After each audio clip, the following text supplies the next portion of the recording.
తూర్పుగోదావరి జిల్లా కోరుకొండ ఎమ్మెల్యే బత్తుల బలరామకృష్ణపై మాజీ ఎమ్మెల్యే జక్కంపూడిరాజా చేసిన విమర్శలపై ఘాటుగా స్పందించిన ఎమ్మెల్యే సతీమణి వెంకటలక్ష్మి, నా ఎంపీటీసీ పదవికి రాజీనామా చేశాకే పవన్ కళ్యాణ్ను కలిశాం.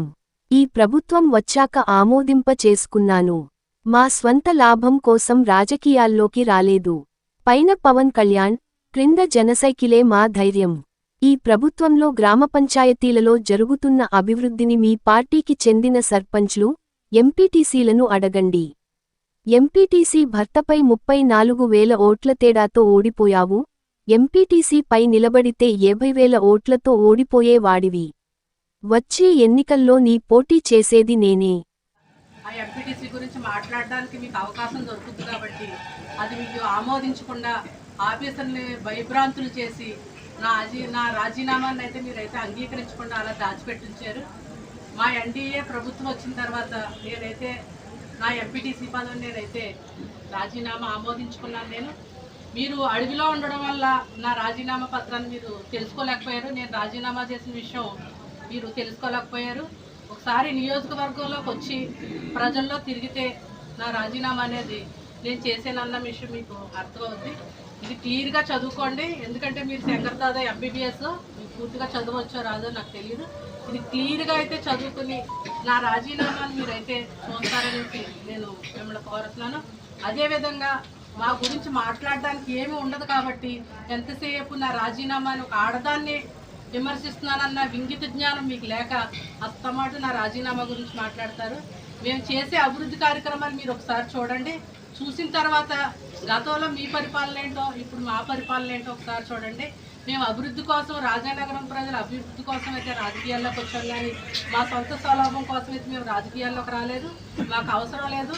మీకు ఇంతకుముందే నేను ప్రెస్ మీట్లో చెప్పాను. ఒకసారి ఒక రాజానగరాన్ని అయితే మేము మీటింగ్ పెట్టినప్పుడే చెప్పాం, మాకు ఎటువంటి చరిత్ర, రాజకీయ చరిత్ర లేదు. మేము చెప్పుకోవడానికి మా పూర్వీకులు ఎవరో రాజకీయాల్లో లేరు. కానీ మేము నమ్మి వచ్చింది ఒకటి పవన్ కళ్యాణ్ గారి కోసం, 2 జన సైనికులు మాత్రమే నమ్ముకుని మేము రాజకీయాల్లోకి వచ్చాము. ఆ సత్తా ఏంటో చూశారు మీరు. ఒక ఎంపీటీసీ మొగుడు మీద నువ్వు 35,000 ఓట్లతో ఓడిపోయావు. అదే ఒక ఎంపీటీసీ మీద నువ్వు పోటీ చేస్తుంటే 50,000 మెజార్టీతో ఓడిపోతావు. అది నువ్వు ఒకసారి గుర్తు తెచ్చుకో. నువ్వు తర్వాత పోటీ చేసే బరిలో నేనైతే నిలబడతాను. మనిద్దరం అయితే పోటీకి వెళ్దాం. నువ్వు ఒక ఎంపీటీసీ మొగుడు చేతిలోనే ఓడిపోయావు. నువ్వు ఎంపీటీసీ మీద పోటీ చేస్తే ఎంత దారుణంగా ఓడిపోతావు అనేది ఒకసారి గుర్తించుకో. తొందరపడి నువ్వేమి వాగ్దానాలు అయి చేసి మళ్ళీ రెండోసారి మడమలై తిప్పొద్దు. నువ్వు మళ్ళీ నేను రాజకీయ సన్యాసం చేస్తాను, నువ్వు రెండోసారి మాట్లాడొద్దు. ఎందుకంటే నువ్వు చేసిన వాగ్దానాలు ఏమి నెరవేర్చుకోవు, ఆ విషయం మాకు తెలుసు. నువ్వు ఎంతసేపు ఆడపిల్లలు పెట్టుకున్న సారి గురించి లేకపోతే దేవుడి గురించే మాట్లాడతావు. నువ్వు ఎన్నిసార్లు ఆ దేవుడి గుడికి వచ్చావు ఒకసారి గుర్తు తెచ్చుకో. నువ్వు నెగ్గడానికి ఎన్ని పూజలు చేయించుకున్నావు ఒకసారి ఆ గుడి దగ్గరికి వచ్చావు ఒకసారి నువ్వు గుర్తు చేసుకోవాల్సిందని నేను కోరుతున్నాను. మాకున్న ధైర్యం ఒకటే పవన్ కళ్యాణ్ గారు, 2 జన సైనికులు, వీళ్ళిద్దరు అండ చూసుకునే మేమైతే ఈరోజు ఈ స్థానంలో అయితే నిలబడ్డాం.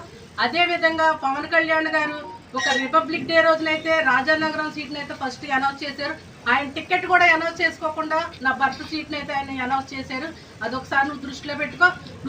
నేను సరిగ్గా రాజకీయం చేయలేదంటున్నా. నువ్వు రాజకీయం ఎందుకు చేయలేదు? 4 బలరామకృష్ణలే, 2 వెంకటలక్ష్మిలు అనేది డూప్లికేట్ తీసుకొచ్చి పెట్టావు. అప్పుడు కూడా నా పేరు చూసి నా అభిమానులు నా వెంకటలక్ష్మి అనే పేరు మీద 5,000 ఓట్లు వేసారు. మీరందరికీ తెలియని విషయం ఏంటంటే మనం అందరం 35,000 చిల్లరే వచ్చే ఓట్లు మెజార్టీ అనుకుంటున్నాం. ఈ ఏళ్ళ బలరామకృష్ణలో వెంకటలక్ష్మి పేర్ల మీద ఓట్లన్నీ మీరు క్యాలిక్యులేషన్ చేసుకుంటే మేము 50,000 మెజార్టీతో గెలిచాము. మీరు ఒకసారి చూసుకోండి.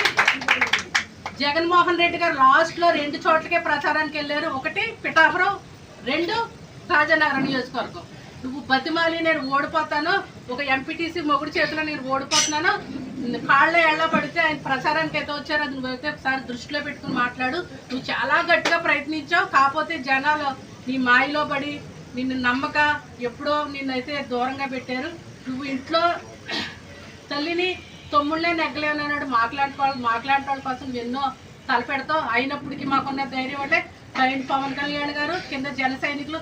నువ్వు ఏ రోజైతే మమ్మల్ని విమర్శిస్తావో పవన్ కళ్యాణ్ గారు మమ్మల్ని మరుసటి రోజే పిలిచి మాకు ఒక మంచి హోదా అనేది కల్పిస్తారు.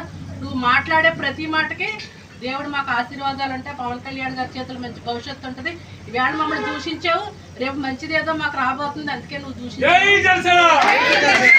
అది నువ్వు గుర్తు పెట్టుకుని మధ్యలో నువ్వు ఎంతసేపు ప్రజలకి ఏం కావాలో చూసుకొని ఆ ప్రజల తరపున పోరాడు. ఒక కరెంటు స్తంభం అడుగేస్తాం. ఎందుకంటే కరెంటు స్తంభం గురించి నేను ఎందుకు మాట్లాడుతున్నానంటే, నేను రాజీనామా చేసింది ఎంపీటీసీకి రాజీనామా చేసింది నువ్వు 4 వీధి లైట్లు లేక 4 కరెంటు స్తంభాలు లేక నేను రాజీనామా చేశాను.